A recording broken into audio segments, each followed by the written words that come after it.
بعد ما الماتش خلص ونشوة الانتصار يعني قلت وفرحنا وبتاع، ابتدينا نقلب كده نبص على آراء اخواتنا نشوف بيقولوا ايه باخواتنا، عشان ما حدش يغلط ولا بتاع.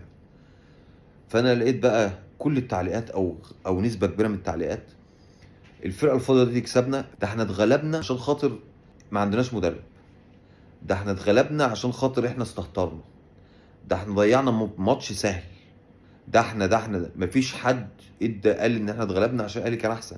لا، احنا اتغلبنا عشان خاطر الشماعات، شويه شماعات كتير كلها اخرها ان الاهلي يستحق يكسب.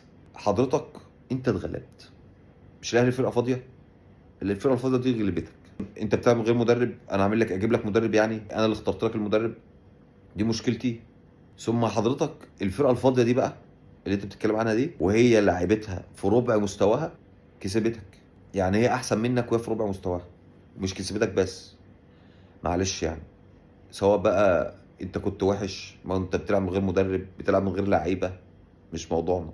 الفرقه دي كسبتك وكانت احسن طول الماتش باستثناء اول 5 دقايق. ضيعت انفرادين في اول الماتش، محدش قال لك ضيعهم. ضيعت كرة في العارضة، مش مشكلتي. مجمل الماتش ايه؟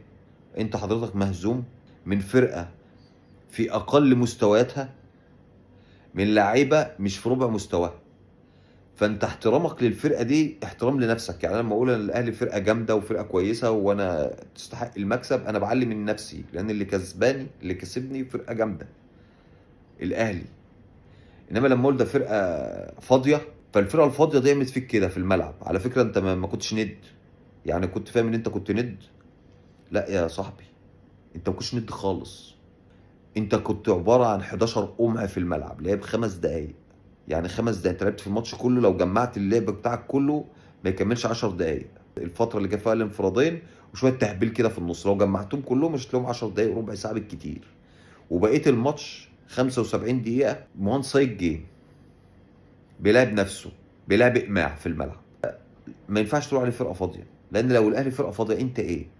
يعني خلينا كلنا متفقين، يسال احد، اسال نفسك: هل ده مستوى بن شرقي الحقيقي ولا ربعه؟ هل ده مستوى محمد شريف مثلا الحقيقي ولا نصه؟ هل ده مستوى ديانج الحقيقي ولا خمسه؟ هل ده تريزيجيه الحقيقي ولا اي حاجه من تريزيجيه؟ فاللعيبه دي كلها بتلعبك وهي في افتك واحد فيهم ما جابش ربع مستواه. فاللعيبه دي وهي في ربع مستواها عملت فيك كده. فما بالك بقى لو اللعيبه دي في التوب فورم بتوعها، هيعملوا فيك ايه؟ ولو الفرقه دي فاضيه، انت ايه؟ انت فرقه ايه؟